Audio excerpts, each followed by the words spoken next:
Pastor Leonard Tanks Jr. in studio with us. Thanks again, Pastor. Hey, man, thank you for having me. It's always amazing. Yo, what's goody? That was my conservative. Hello. Yo, what's You're goody? the only one with a walk-up song on Fridays. Hey, yo. All I'm saying is I can walk up anytime I want to. Gotta wake up. On to the Moody Show. You know what's up. Hanging out with Brian like, yup. I was a little bit of rhyming on that one. Yeah. I spit hot fire. Who's the best rappers of all time? It's cold fire. Dylan. I don't know what that was. Yeah, I don't know. Our references aren't the same. That is very clear. You might, if you're watching a live stream, you're wondering if we're related, and we're not.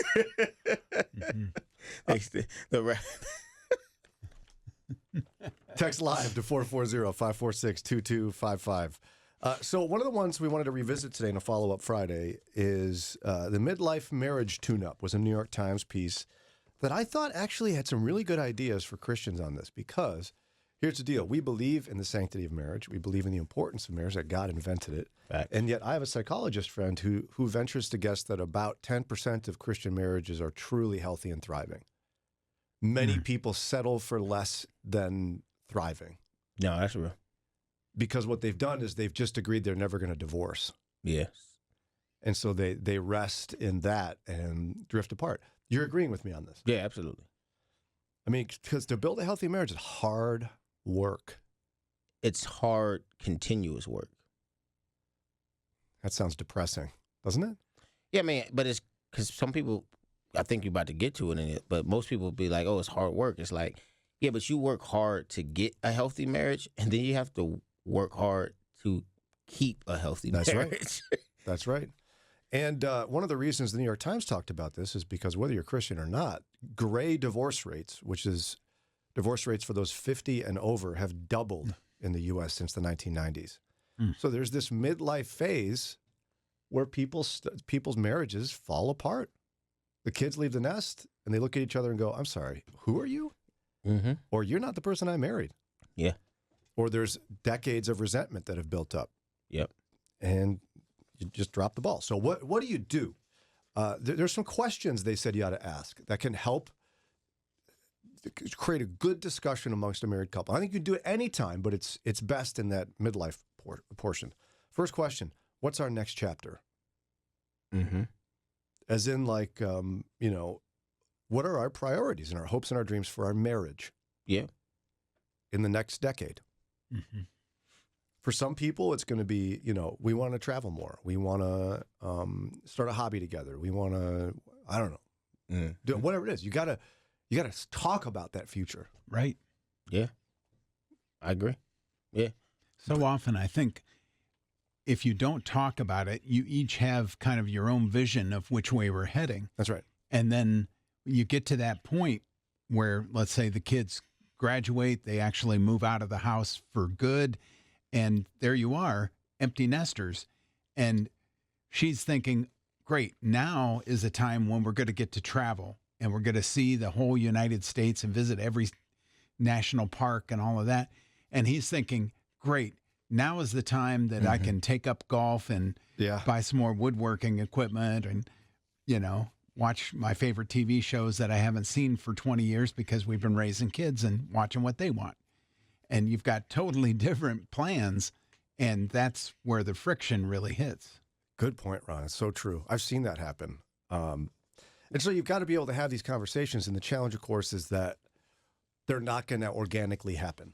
Mm-hmm. No, you got to be intentional. Even just regular life changes anyway. Like even recently with a bunch of changes happened in our house, in our life just now. Wasn't even, at gray, but just and me and my wife, we were just finding ourselves like at intention, like our marriage was good, we was good, but we was still like just not on the same page a lot. And it was just like, what in the world is going on?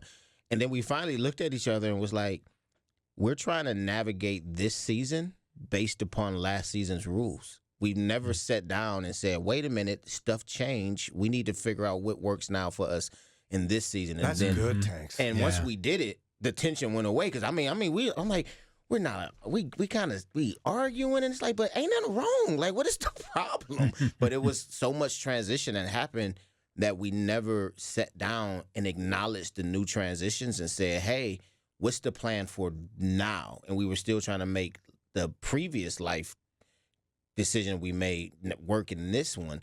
And it was just creating all of this tension between both of us. And then so I just always like being able to assess and say, hey, this just changed. Let's make sure what we planned can fit into what's happening now. If not, let's be intentional to have a conversation. And so we had to do that. That's really good. We're operating in a new phase and last phase rules, I think is the way you put Yeah. that. That's really good because change happens at such a drip, slow pace that before you realize it, really, the pace of your life or the activities you're in the midst of are totally different than they were before, but you didn't really notice. All right. And yeah. And then you're just that like, what's costs wrong attention. with us? Why are we arguing? Like, we're good. Ain't nothing. You know, you're trying to pinpoint, like, it's like nothing. What is wrong? Yeah. No, that's real good, Pastor. I think it's a big help for folks. But that's why you got to sit down and you got to talk about, like, there's something off. Mm-hmm. And you got to have a relationship where you can have that because Yeah. there's some people you sit down and go, something's off. They get defensive. Right. What do you mean? You know what's off? You're off. That's what's off. I noticed it the whole time. You finally brought it up. Good to know that you think something's wrong with me. Like, what? So what's the secret for you and Dee Dee on that? How do you Have those conversations? Yeah, do you wait for her to bring it up so that it's her idea? Do you No. We don't. We don't. something wrong with you, Dee Dee? No. We try to really practice good communication and healthy communication to where it's like, hey, we need to have a conversation about some stuff.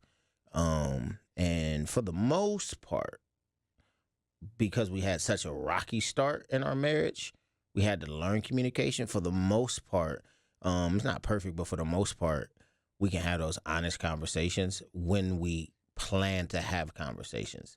Meaning, one of the things my wife and I teach, like in our marriage counseling / marriage ministry, is like, hey, don't let the time to have the serious conversation be because you were forced to have it. Yeah. Because of conflict, right? Let it be, hey, can we plan to sit down and just kind of talk about, this week? Tune up. Yeah. My wife is way better than that than me, which is those like, because I hate them because I don't like talking about like stuff like my here's trauma, right? Trauma is I'm only interested in having conversations because conflict is there. You don't want to do like preventative The maintenance. preventative conversations, I'm like, why are we talking about this? And so But she makes you do it. my wife is better at it, being like, hey, real quick, just checking in. Anything going on?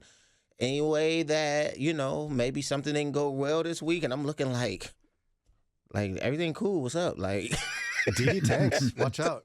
She's a social worker. She knows what to do. Yeah. All right, we got to take a quick break. Again, this is Mornings with Brian, WCRF. We'll look at a few more of these tips that I think are great for believers at any phase of marriage to do a little marriage tune-up. Pastor Tanks with us, and you and Ron and Daria are going to wrap up the show here in a few minutes. But before I go, I want to make sure we chat a little bit more about the midlife marriage tune-up. Yeah. It's questions to ask so that you can make sure your relationship is being maintained. One of the harder ones can involve self-reflection, or it can involve discussion with a spouse. How do I contribute to our problems? That's good. Nobody likes that question. No. Yeah. That sounds very difficult. It's such a, we're prideful people that wounds our pride, but also when you realize that you are part of a problem and it's hurting someone you love, that really stings.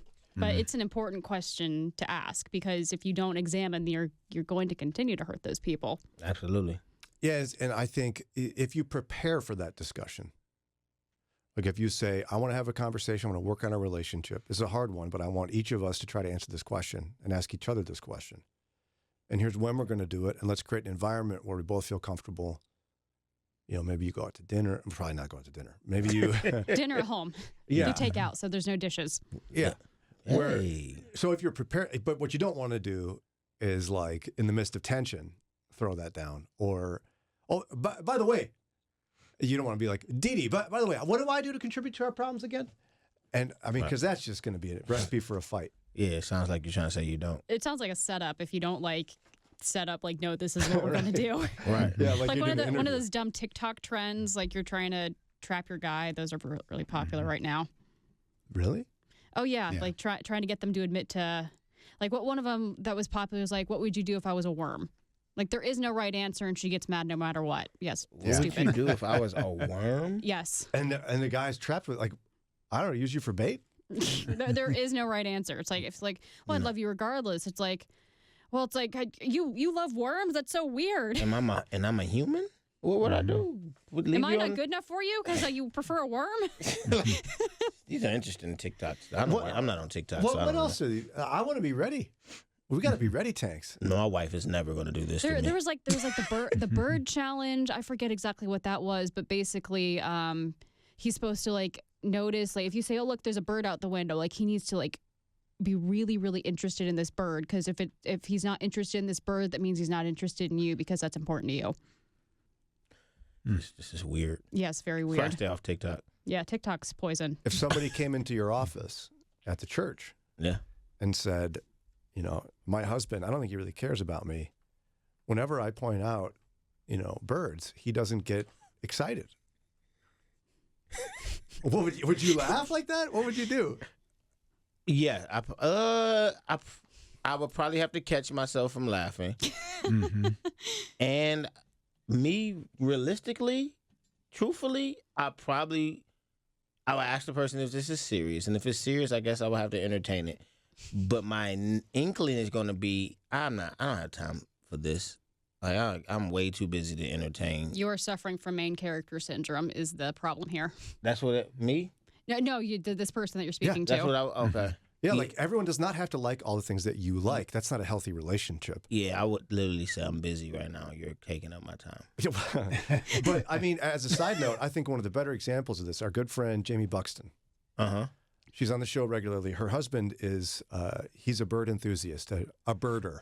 Like he loves bird watching. He studies it. He loves nature, all those kind of things. Jamie could care less about birds.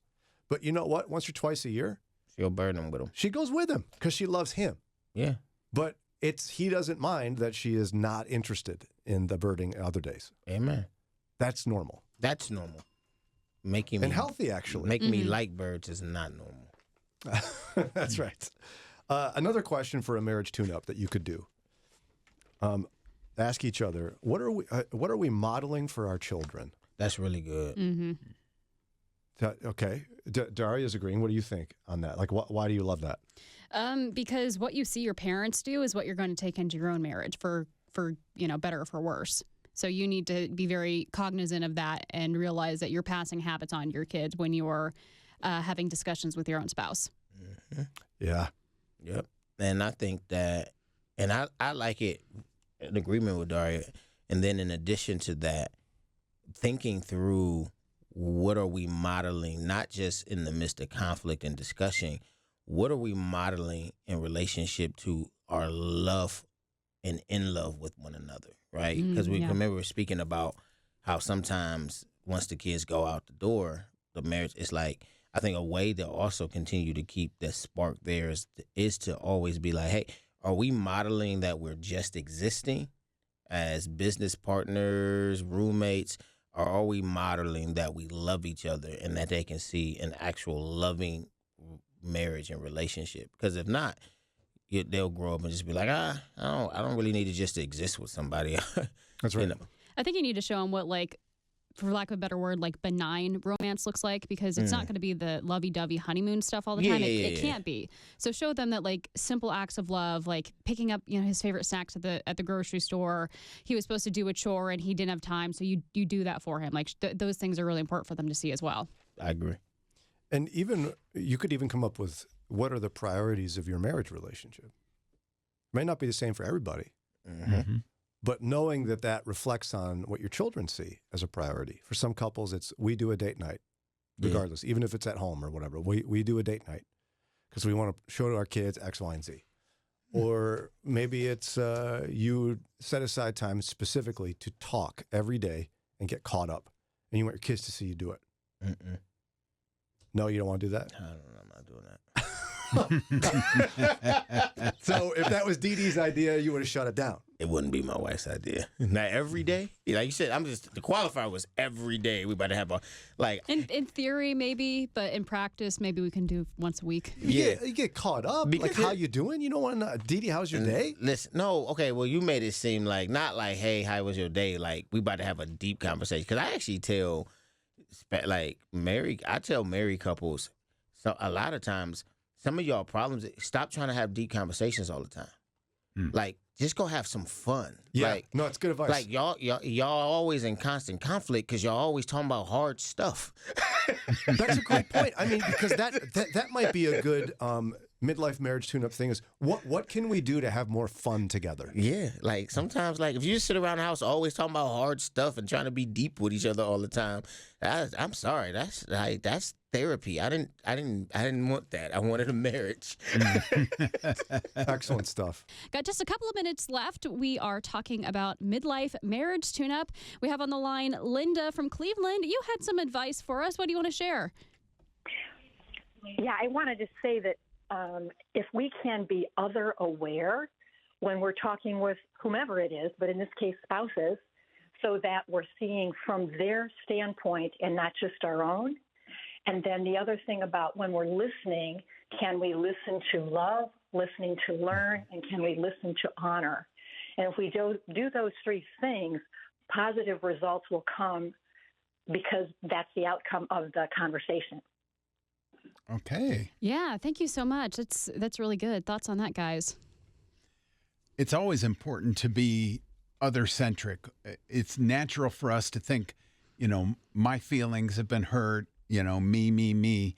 But if you put their needs first, then they're going to be less defensive and you'll be able to have more communion and communication. Mm-hmm. Yeah, I agree. I think the word of God, especially as Christians, that's what it instructs us, right? To consider others more highly than ourselves. Right.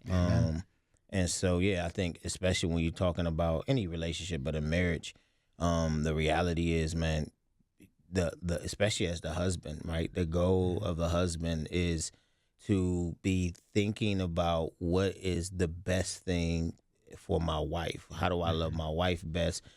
How do I position? How does my decision best affect her in the most positive way versus the most negative way to just serve me? And so, yeah, I think, man, anytime you're dealing in marriages, or any relationship period, but specific to marriages, that you have to be willing to try to understand the other person's point of view. Mm-hmm. Even if you don't agree with it, I need to understand where they're coming from. Right. Because you still love this person, and even if you don't agree, their point of view should still be important to you. Yes. Yeah, absolutely. Mm-hmm. Yeah, that kind of goes back to what we were talking about earlier with being just really honest and vulnerable and saying, hey, how do I contribute to the problems in our relationship? That is a very self-sacrificial question to ask. Yeah. Thank you so much for that, Linda. Hey, don't forget, subscribe to this channel so you never miss a new video. Like and subscribe. Slam the button. Whatever they tell you, just slam it. All right? Thanks.